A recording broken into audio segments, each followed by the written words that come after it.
it's so great to have this conversation with you, Michelle, and learn about your place in Australia and everything. And please, the pronunciation of your last name, I'd like you to take that on, because I speak Spanish and I tend to Latinize everything. But welcome, Michelle. Thank you so much, Joey. I'm very honored to be here, by the way. Thank you. Really? Well, it's all my pleasure. Would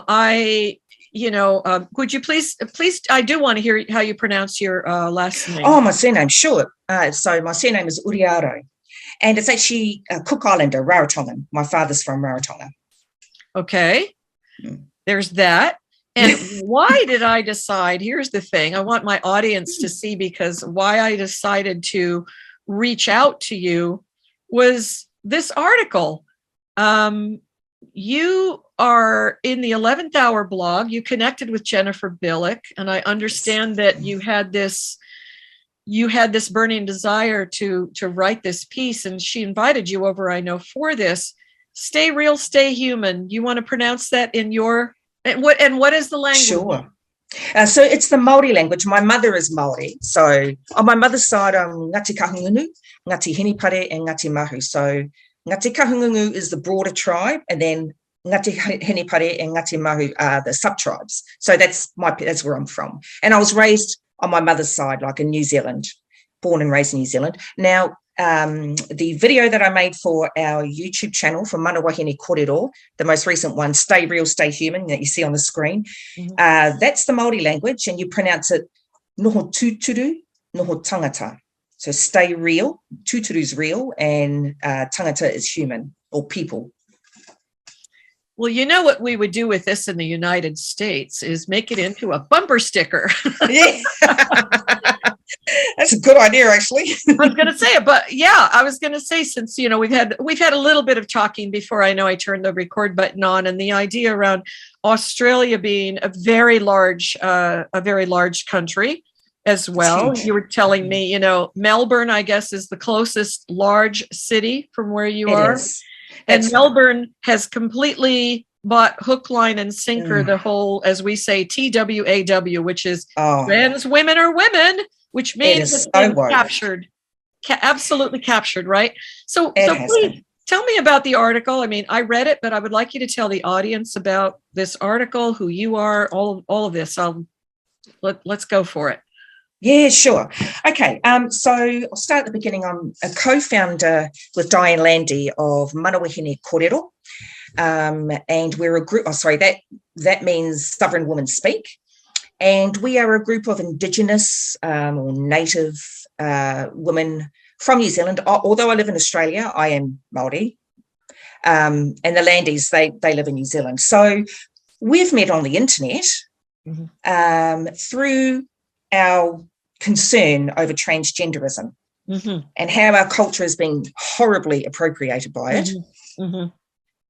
And, and I've come to transgenderism going on 5 years now, I think, but it took me a while to think about, can I do anything about this? Can I say anything?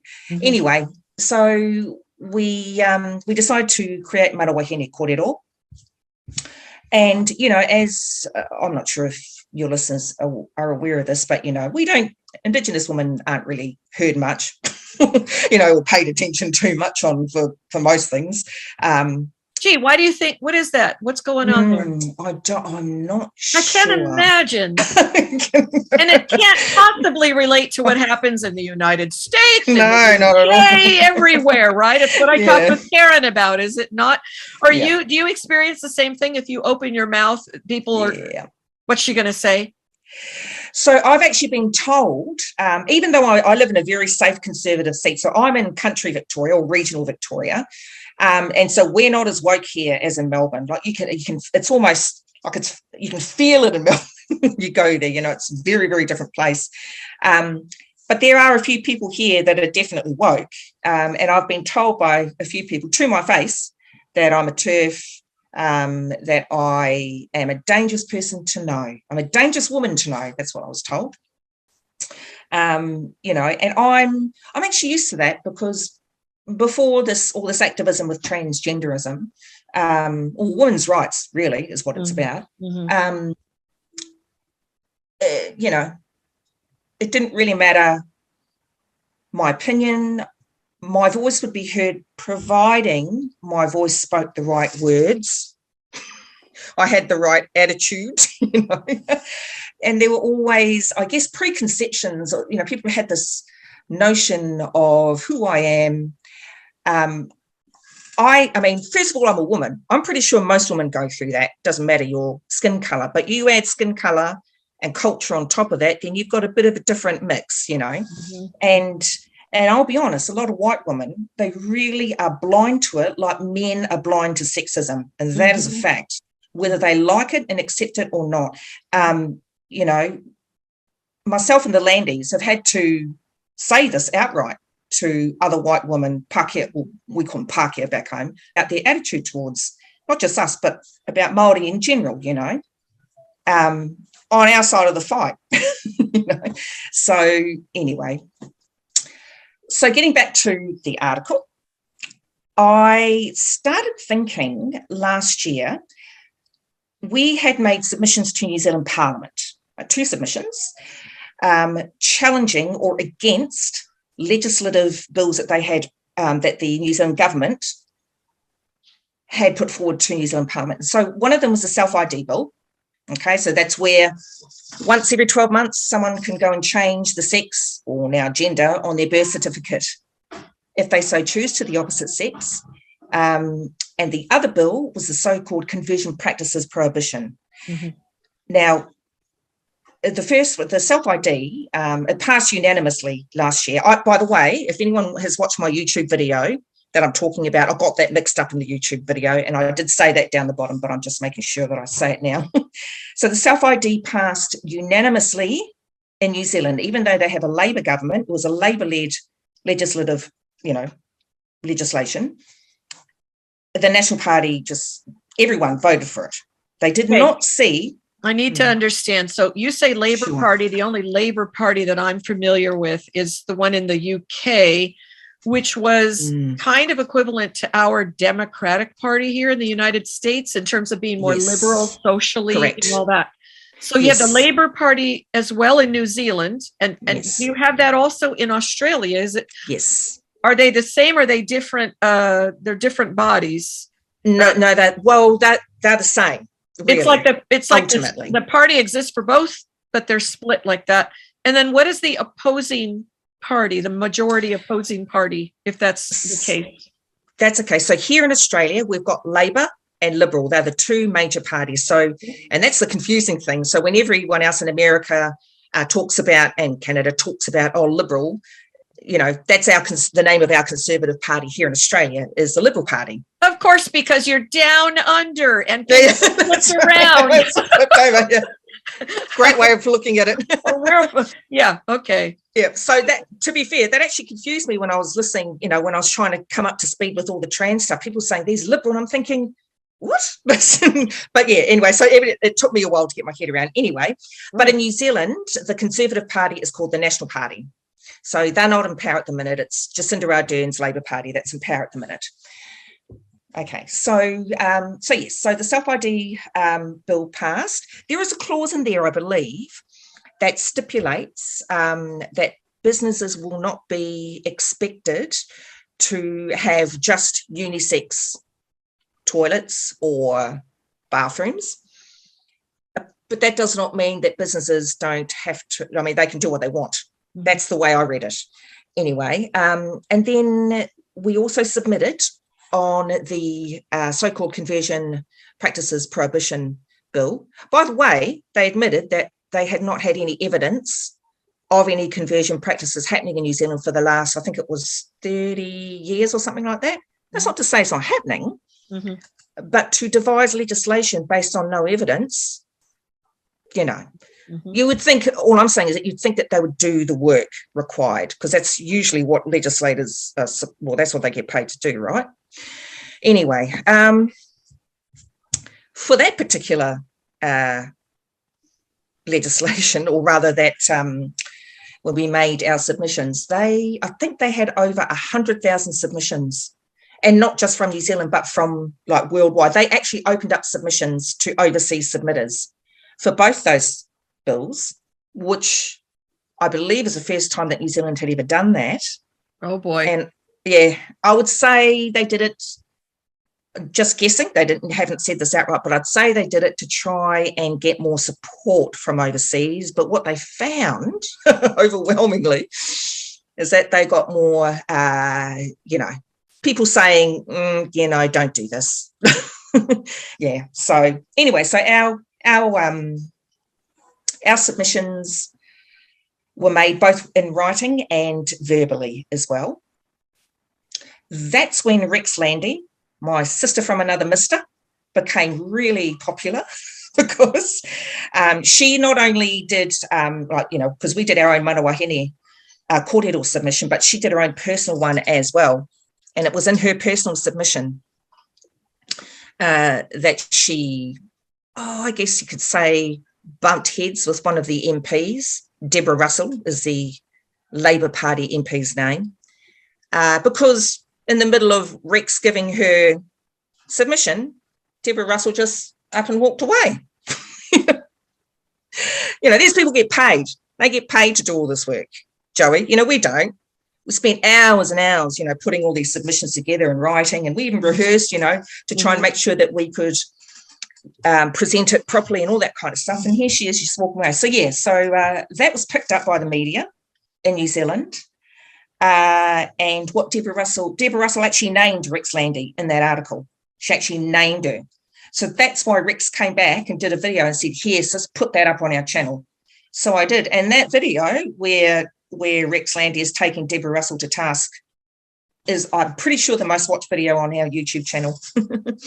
So after those submissions, the thing is, even before we'd made them, we already knew, Joey, that they would pass these bills. Mm-hmm. We could see that from a mile away, okay? Mm-hmm. So, leading up to, like the self-ID unanimously passed last year in December, conversion practices prohibition bill passed just before my birthday, and even before they passed, I'm thinking, why, we are saying in so many ways, and, we've explained how humans can't change sex, and they know this. It's a lie. What they're telling us is a lie. Men can never be women. Mm-hmm. Culturally, I can't think of any more, we say tapu, and that means sacred. It's sacred. Women are considered, because we're the life givers. We're the ones who give birth to every civilization that has ever existed has come from women. Mm-hmm. So, that's really important.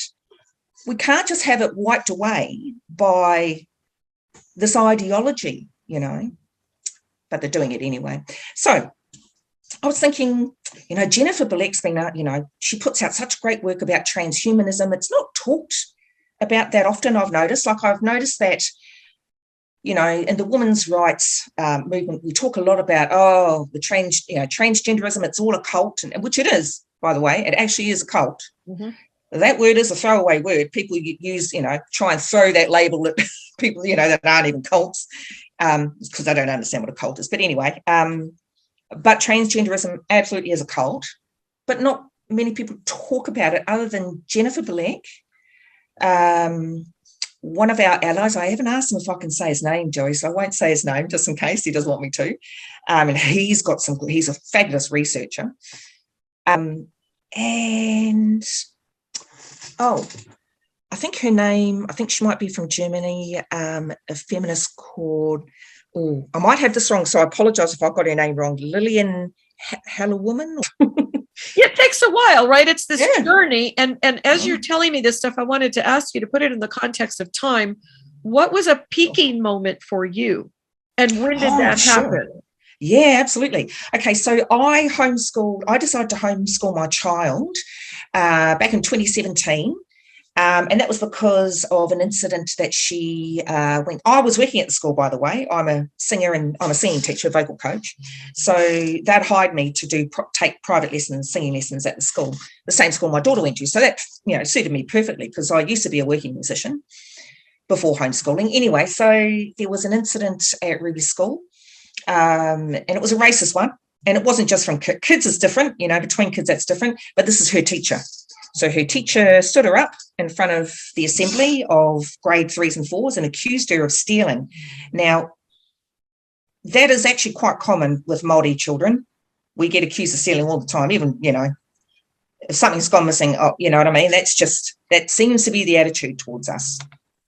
We're no good criminals. Anyway, and I worked at that school, Joey. She could have come to me, because I'm pretty sure that if I was white, she would have come to me and talked to me about that, because I'm in the staff room every day, just like every other teacher. Anyway, so I just, I pulled my daughter out and I started homeschooling. And because she was in primary school at the time, so she would have been 7, 8. I thought, I need to do something else, Joey. I can't just, just do homeschooling. I need to. Anyway, so I thought, I'll look at doing a uni course perhaps online. So I found one that really interested me, and that was Indigenous Australia. And those courses don't come along that often for non-Indigenous Australians. So I took it up, and I loved the first assignment. It was fabulous. And then the second assignment, we were handed, with the paperwork we were given, the genderbread person. I don't know if you've heard of this before. There's the unicorn one. We got given the genderbread person. And I'm looking at it thinking, what? You want to explain that for anybody? I haven't talked about that yet. Okay.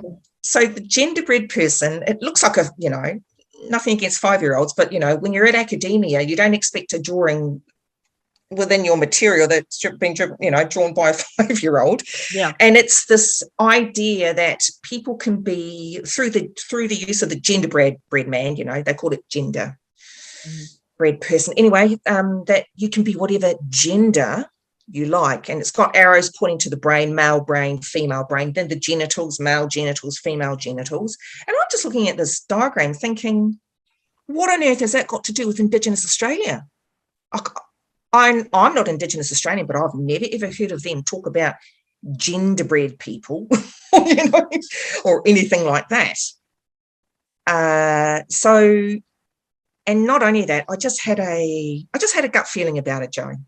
I don't know what else, a hunch, I guess you could call it, just a gut feeling. And I just thought, this is not good. There's something going on here. And I actually felt like I'd been living under a rock, can I say, because it seemed all my other fellow students knew exactly what was going on. In 2017, 18. Yeah. Okay. Yeah.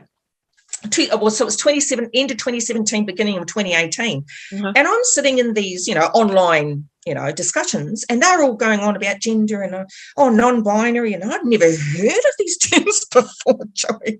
So I'm hanging up after, and I'm thinking, I must be an idiot or something. What's going on?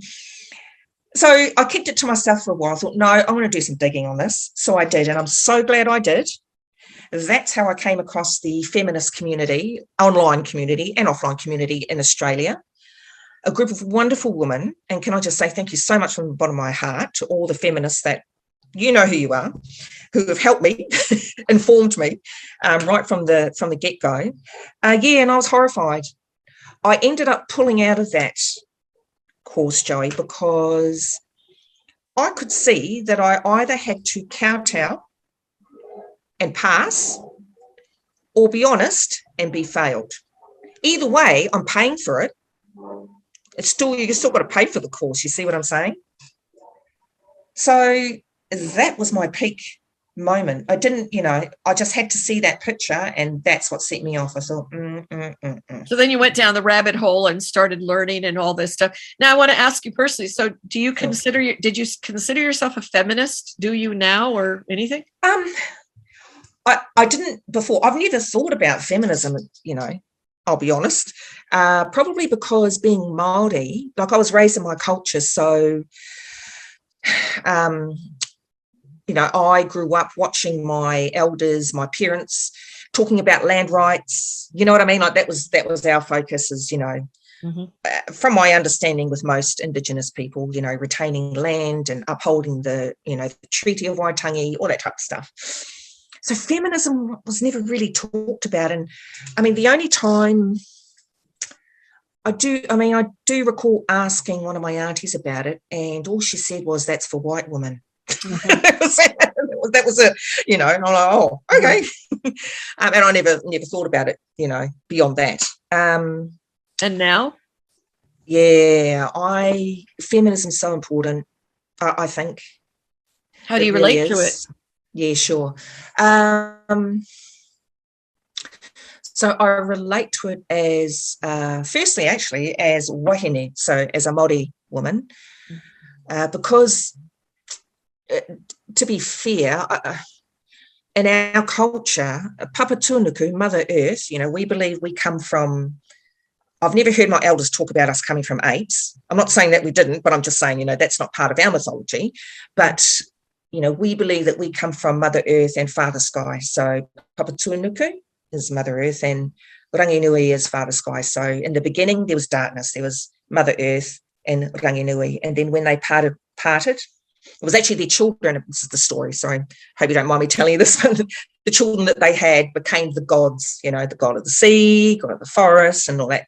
Okay. But their children became so sick and tired of living in the dark that they decided to push their parents apart. And that's why we have the sky and the earth. And it's from nature that we have come from. So that's our belief. And like I said before, only women give birth. It is only through being wahine, and we're in tune with them. Our cycles, we are in tune with the moon, with the cycles of the moon. Men are not, So wahine are, we're seen as tapu, I guess you could say. And by the way, I'm not speaking for all Māori here. No, I'm just saying this is what I've been taught from my own hapu.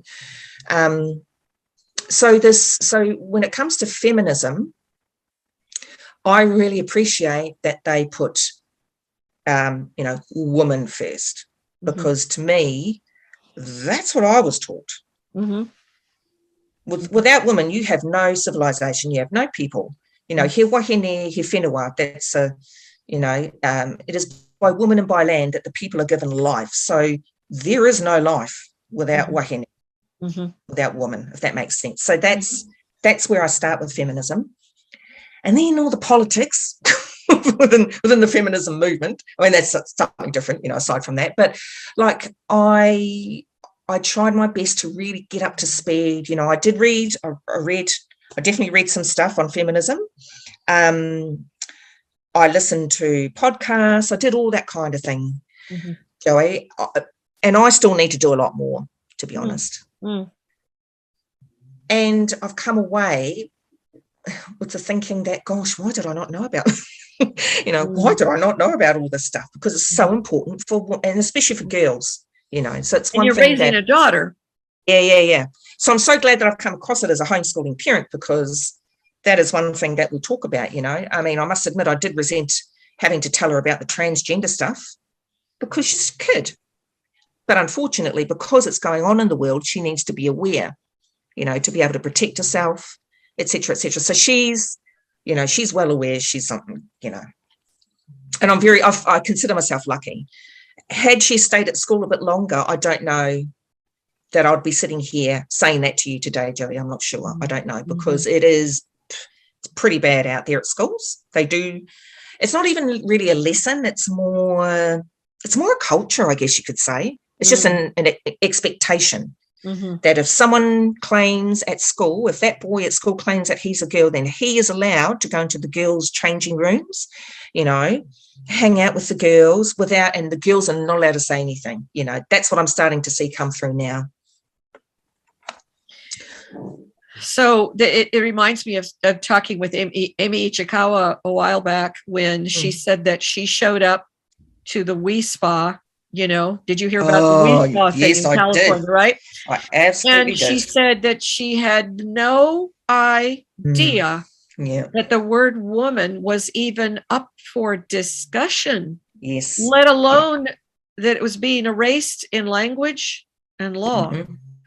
Yeah. So, yeah. So that interview, by the way, with Amy, I highly recommend your followers to watch that interview. It is fabulous. I really thoroughly enjoyed that one, Joey. So thank you for sharing that interview with us. It was great.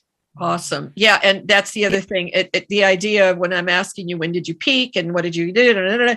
What's happening with men in the women's prisons around Australia? Is that an issue? Is it and also men in women's sports? Are these issues? I mean, I know they are in Australia. They absolutely are.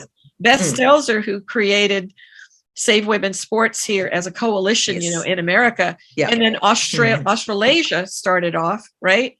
So yeah, that's correct.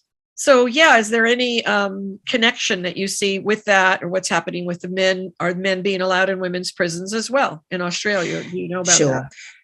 So here in Australia, we have our federal government, and then we have state governments, which I think is similar to the US. Yes. Yeah. So the state governments are responsible for their own prison system and their own education system. So I can only speak for Victoria.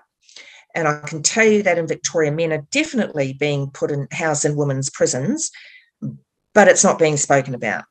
And they're actually trying to hide it. They're actively trying to hide that they're doing that. How does that look? What do you mean they're trying to hide it? So there was actually, we did try to, when I say we, I mean myself and other feminists from Melbourne. Oh my God! We did try to find out. Feminist. I know. You just jumped. Yeah. Okay. We did attempt to find out about what is happening in prisons, and we just got closed doors everywhere. Absolutely, there's no data. So when you've got no data, where do you go with that? No one could tell us, and when I say no one, I mean as in our representatives, the MPs couldn't tell us. I've asked my local member. She hasn't got back to me now that I think about that, but that was a while ago. Anyway, so there just seems to be a massive blank, So we're yet to pierce that veil. But as far as women's sports is concerned, and this is from the federal government, a wonderful senator from Tasmania, her name is Senator Claire Chandler. Yeah. She has presented to Parliament a bill to save women's, to make sure to keep women's sports for women, okay? Mm-hmm. And even though she's from the Conservative Liberal Party, where at the minute it's a Liberal Party who is in federal government, I think she's doing way more than Labor and the Greens. Labor and the Greens don't even want to touch us. They don't want to listen to us. They have pretty much, they've trolled us, they've threatened us, they're not interested in supporting safety for women or safety for children. Mm-hmm. Not at all, not from what, and I've been at this for long enough, I think at least, to be able to confidently say that right here, right now, I would never vote for those parties ever again. That's just me. You say that you're politically homeless at this point? Is that accurate? I do say that, yeah. I'm not saying I'd vote for Conservative either because, so it's a conundrum, but I'm not the only one going through that conundrum. I'm pretty sure I'm not alone there, Joey. Same here. Yeah. So, we're not being listened to. We're being totally ignored by the decision makers. Mm-hmm. There's got to be something else going on. Got to be, So I started looking at the transhumanism angle, looking at terrorism, which is the actual cult, headed by Rothblatt and his family.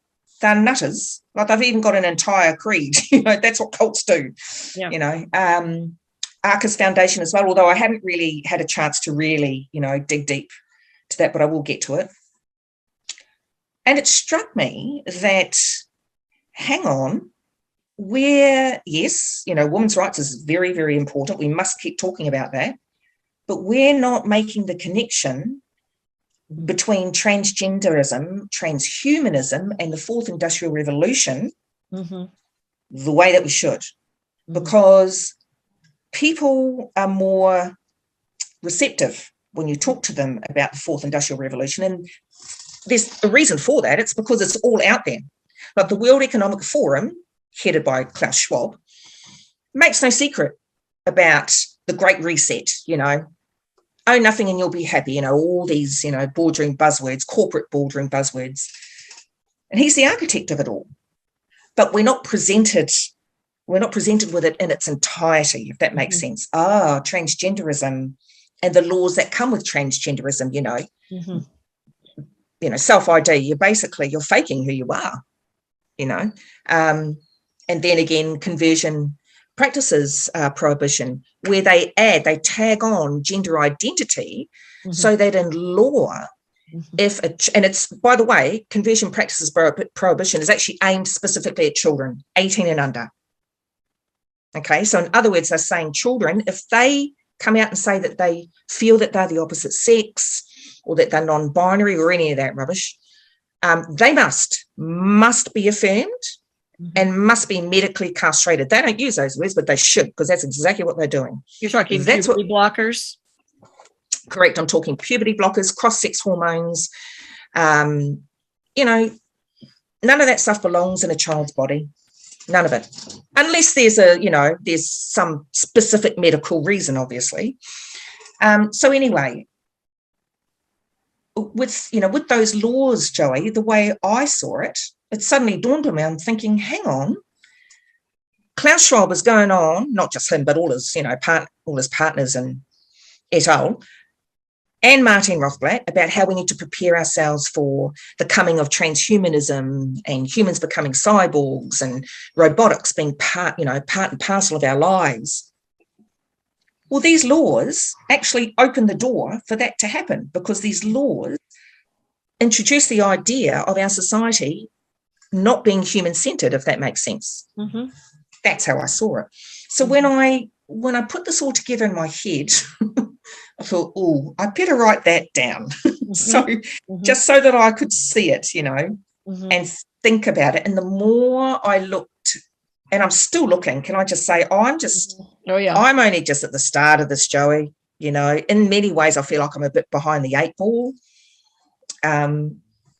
Anyway, so like I said, the World Economic Forum, they don't make any secret about what they're up to, about their intentions. They don't make any secret about who they're partnered with. They've got, you go to their website, they've got an entire list from A to Z of who their partners are, and among them, Microsoft, Google, Moderna, BioNTech, list goes on, and they've got leadership even. Jacinda Ardern's part of that, Trudeau over in Canada. The World Economic Forum has been holding meetings in, I think it's called Davos, I think it's called, a place in Switzerland, I believe, where they're based out of. Our own Prime Minister here, Scott Morrison, he's attended one of their meetings. I don't know if he's attended any. I only know of one, I should say, that he's attended. I don't know if he's attended any more. And I haven't had a chance to look, any deeper than that. But it seems like countries are really wanting to invest heavily in all this disruptive tech that I briefly introduced on that video or in the article regarding, stay real, stay human. And, we've got to think about, if we're moving to a society where humans are going to be just another species, what does that mean for human rights? What does it mean for women's rights? What does it mean for children's rights? What does it mean? Legally in all kinds of ways. And there's a reason Klaus Schwab's, not just him, but, he and his cronies, they chose the word specifically disruptive technology, which I spoke about in the video, because that is the intention. It's to disrupt. Their vision is to have, I guess, everyone and everything connected. They call it the Internet of Things, so that, I don't know if you've seen them, but fridges can be connected to the internet and to your phone, your security systems. Right. Internet of Things, they actually mean actual things. Bluetooth headsets, which is, that's pretty, not really, all kinds of things. So that eventually we'll be living in a world where it's like a matrix. Yeah. you can't, I mean, they even talk about gene editing and how they can hack people. They talk about it openly, you know, and that's where genetic editing comes into it. This is the stuff of the television series that I think we can get on Netflix, a Black Mirror, you know, when you see these science fiction like that. It was just things. It was back in the 80s, Joey, you know, when everyone was going a bit crazy. So, and we were just children, you know. So anyway, it was headed by a man called Andy Narain. He's dead now, Fijian Indian man. And so he taught us about the Hindu religion. Okay. And so that was the foundation of that particular cult. And it, you know, went just like all cults, went from bad to worse, you know. So that was one of the things that piqued me as well, was when I came across detransitioners, you know, because when I ran away I ended up, you know, in the middle of the night, I ran away. That's how I got away. Wow. So when I was listening to these you know, at the beginning of my finding out about transgenderism and all that, when I discovered detransitioners, oh gosh, Joey, I really felt what they were going through, because I went through that as an ex-cultist, you know, at the beginning of, you know, there's a lot of shame attached to it that you even fell for it. I mean, and even for them too, they were led down that path as children. And just like myself, I was a child, you know, and actually had absolutely no say in it anyway. You know, if your parents up and, you know, take you somewhere, well, you've got no choice really.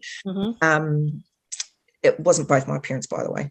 Anyway, so I come at this work also from that angle too, Joey, having that experience of cults. And in the 80s, when there was a time, it's a bit of a mishmash history, but there was a point there where the police came and uplifted myself and my sister from school,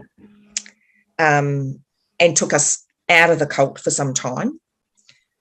And, you know, again, that was the 80s, and in New Zealand, where they didn't really understand about cults. The police treated us horribly. We were only kids, you know, we were just teenage kids. They didn't know what to do with us psychologically, because there was zero people, you know, even aware of ex-cultists, and we were a bit of an anomaly, and they were like, we don't really know what to do with these kids. You know? So for me, my healing process it's very long, many years, you know, trying to find the right counselling and all that type of stuff, Joe. So when I came across detransitioners, I could empathise with them probably more than what I had even expected at first, if that makes sense. So, yeah, so that's where I've come at this transhumanism stuff too, because I kind of see the same thing happening within the, you know, women's rights movement and, you know, opposition to transgenderism, usurping our rights. And I get it, but not paying attention to what's going on in the cult arena is a big mistake, as far as I think. It's a dangerous mistake to make, because while we're talking about, and again, we must talk about women's rights. I'm not saying we're not to, but I seriously think that I genuinely think, I should say, that we really need to include all the transhumanism. You know, we need to shine a light on that stuff, because when we're out there talking about transgenderism, not that I will talk about it till I'm blue in the face, Joey. You know, I've got no qualms about that. But people are more inclined to listen to us when we're talking about the fourth industrial revolution and transhumanism, especially when it comes to all the technology that is out there now, because the technology is incredible. It's unbelievable, actually. When I say that, I mean as it would likely impact men in a way that they probably, you know, are uncomfortable with. And a lot of them talk about it in a very concerned way. But like I can't even think of their names. There are a lot of people online at the minute, talking about the Fourth Industrial Revolution on the YouTube channels, just in general on Getter, wherever they can talk about it. But they are not connecting the dots with transgenderism.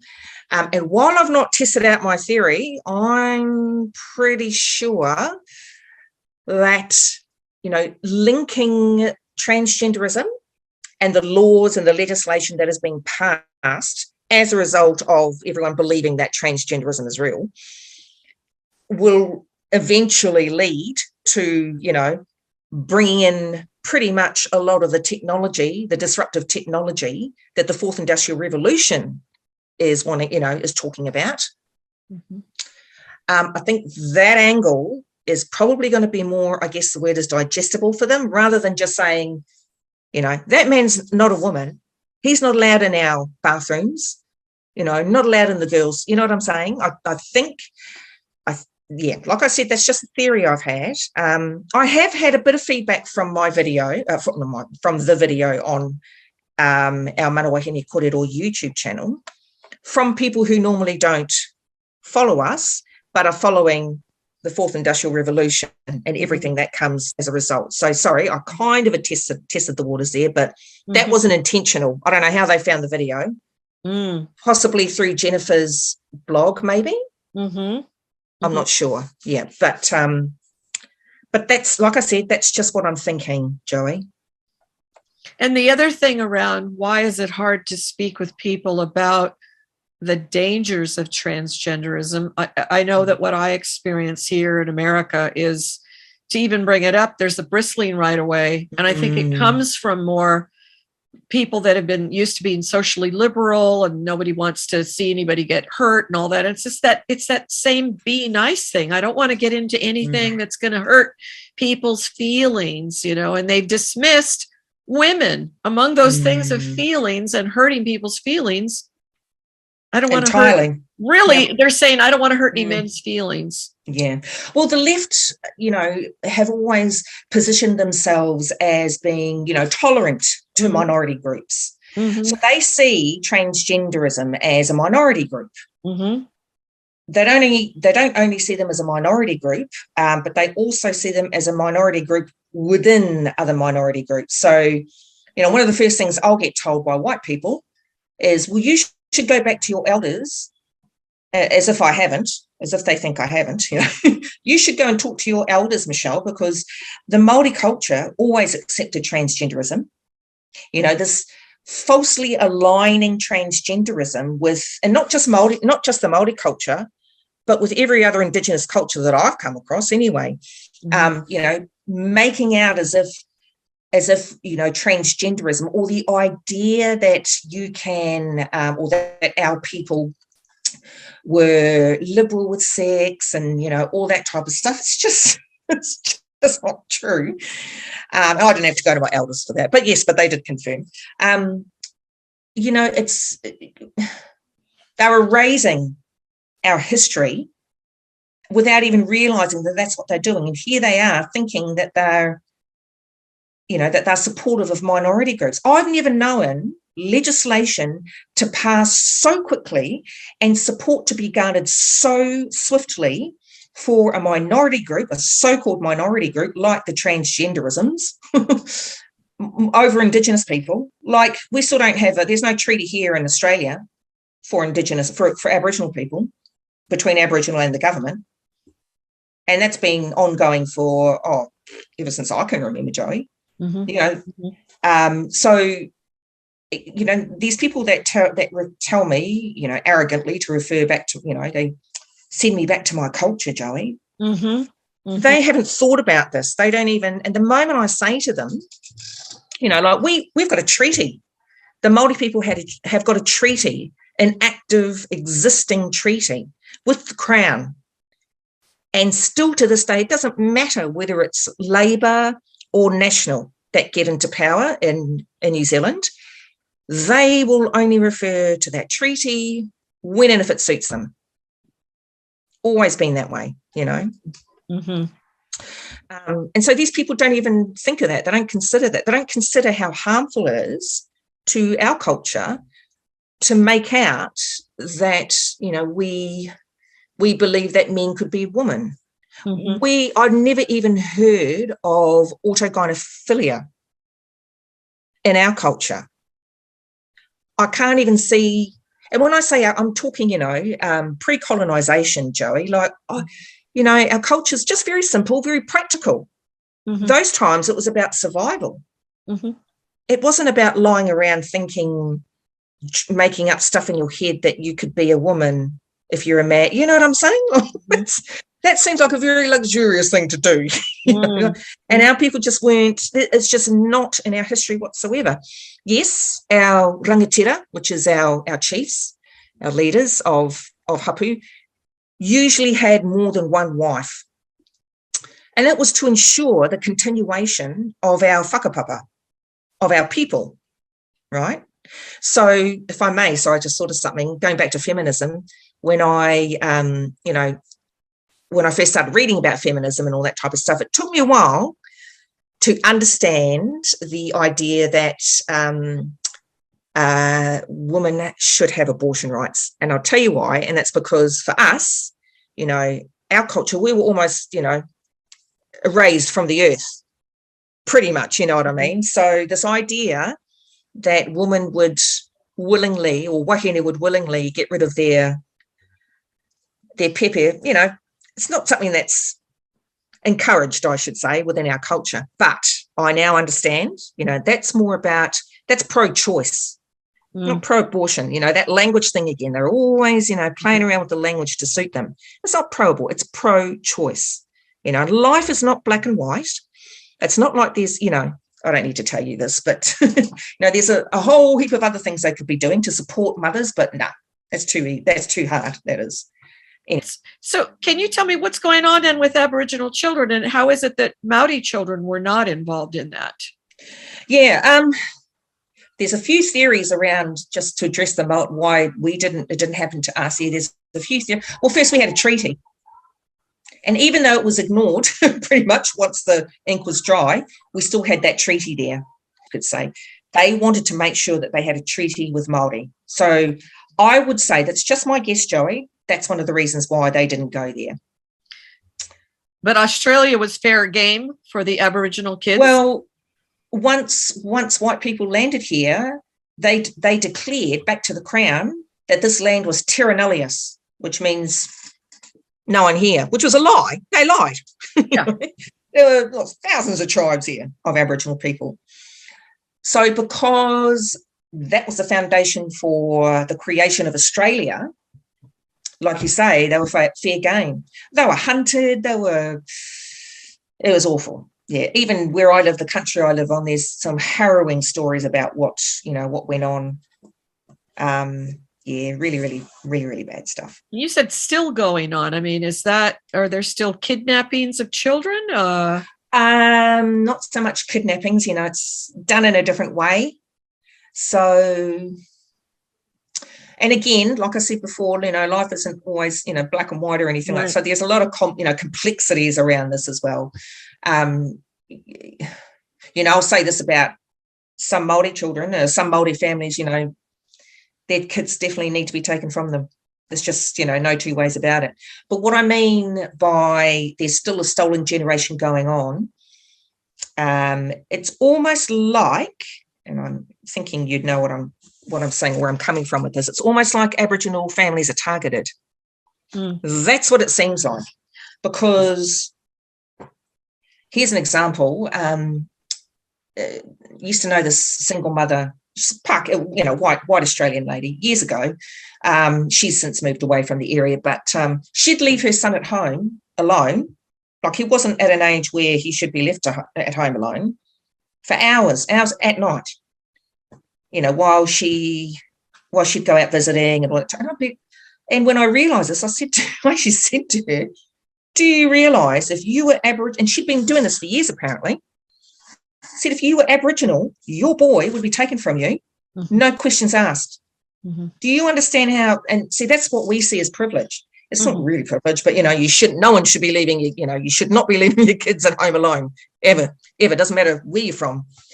But so, so they're very, it's a difficult it's a tricky subject to talk around, Joey, to be honest with you. So yeah, at the end of the day, the result is there are far more Aboriginal children in care in Australia today, just like in New Zealand. There's more Māori children in care in New Zealand today too, as well. So, you could kind of say, I guess, that there's a stolen generation happening in New Zealand as well at the minute. I don't know. But yeah, we're just constantly institutionalized.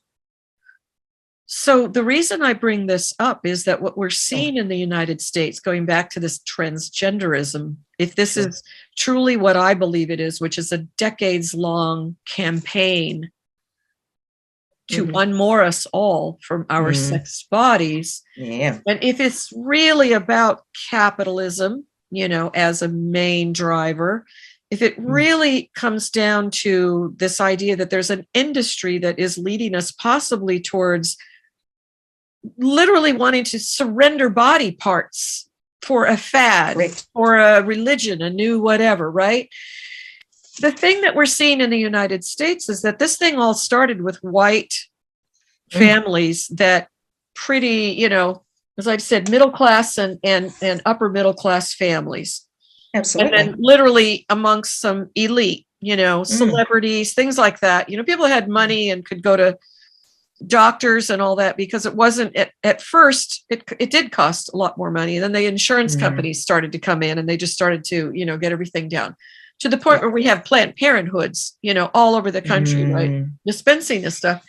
I'm asking about this with what I did learn, and thank you for reminding me of that. It is called A Stolen Generation, I think was a documentary that I had seen, or A Lost Generation, where Aboriginal children in Australia were literally just, being lifted left and right. Yeah, they were ripped from their mother's arms. Yeah, they were truly ripped from their mother's arms. Imagine that. God. Yeah, so I'm thinking now, in a sort of a metaphor, the way that the medical industrial complex is ripping children up, right? And breaking down boundaries and barriers and everything about this. And a lot of people believe that much of this is leading towards pedophilia. If you remove the boundaries that one has, then you're boundaryless, so anybody can pick you up. Anybody can literally pick you up. That's right. And what we're finding now is that it's moved from the white, it's still pretty much there with the white population and those with money, but it's moved into more working class also, with white poor kids and kids that are runaways and things like that. But it's really moving into the foster care system, where black and brown bodies of kids right, are going to, they're going to be medicalized and all that. And some of them are going to move to these so-called glitter families, where people are barely having licenses to become foster parents and things like that. But that's where kids, the most vulnerable, are being swept up in this as well, because again, if you have more body parts, you have more medicine to dispense and make money off of and everything. This is a never-ending cycle, for capitalism. Yeah, absolutely. And you're right. Children are being exploited. What better place to exploit children and use their body parts when they're in the system? They're being looked after by people who have to obey the system. They're not with their family. They're separated from their parents. They're separated from, their culture, if they're from a culture, they've got no support system, really. They do isolate children, But see, I guess thinking more about how the fourth industrial revolution comes into it too, Joey. I'll talk about what I think the end goal is. Well, actually, what I know, they don't make any secret of it, is, and it's an age-old thing that men have been chasing, and you'll know, immortality. So we're talking about the ultra-rich men, Jeff Bezos, what's his, Peter Thiel, I think his name is. Anyway, they've all invested heavily into that industry. And so when you think about, so this is just my train of thought here. So, I could be wrong, but I'm just saying the way I've been thinking about it is, well, if these rich men want to live beyond 100, one in particular believes he'll live beyond 180 because he's been doing lots of, stuff to his body, what are they going to be occupying themselves with, Joey? That's a long time to live. What are they going to do? They want to do what they want to do is the answer to that. They want to do whatever the hell they want to do when they want to do it. And they don't give a crap about any of us. They market this, longevity market, they call it. They market it as if it's for us, but it's not. It's not for us. We can't afford half of that stuff. It's not for us. And this is what people aren't, some people are, now look, going back to a point that you made, I'm all for, improving health, helping people through, living a more comfortable life through disease, even debilitating disease, or even if there's something they can do to help that. Absolutely. I love my washing machine and my vacuum cleaner, Joey. I ain't giving that up. You know what I mean? So I'm not saying that, we need to stop all. No. What I'm saying is that we need to really think about what these men are actually proposing here, because, like I said, if, and they make no secret of it, like I say it again, if they're aiming for immortality, what does that mean for the rest of us? And from what I can tell, they've got no qualms experimenting on, poor people usually with their lethal autonomous weaponry, and the technology that they use for that is also the same technology that helps archaeologists. You know what I mean? So it's very clever. They develop all this technology, making sure that it helps a few areas so that they can say, but it's great tech, which, you can, like you said, you can pretty much say that for most technology, good and bad to it. But now we're at a stage, I think, where we need to weigh up, how bad is this stuff? What are they planning? What is their true intention? Because they do not care that children are being chemically castrated. They do not care that young girls are cutting off their breasts. They don't care that children think that they can be the opposite sex, because as far as I'm concerned, we're sexless. Because if we're sexless, Joey, then they can do whatever they want to us, if that makes sense. Technologically, I mean. Are you seeing a lot of young women? So you said you're not right in Melbourne, but that'd be the first place that you'd be, experiencing this. Are you noticing like young people, boys or girls, where that that's a boy, but he's trying to he thinks that he's really a girl, or that that's a young woman and she's trying to pass as a male? Yeah, look, there is some of that going on here, definitely. And look, I must say, I've always been a supporter of, wear whatever you want. If you're a young, but the problem is, in this context within which we live today, that has now become, I think, unfeasible, because the moment a girl, wears a boy's uniform or, puts on pants she must be a boy. Do you see what I'm saying? Which is, as long as the parents are, I'm the type of parent to say, not that no one's ever said that to me, because I'm, a dangerous woman to know here in this area. I gotcha. So everyone knows my point of view. They daren't say that to my kid. But, so that's the problem there that I see. But yeah, look, there are a few kids like that. And there are parents too that are bamboozled by it all as well, Are these white families that this is happening to?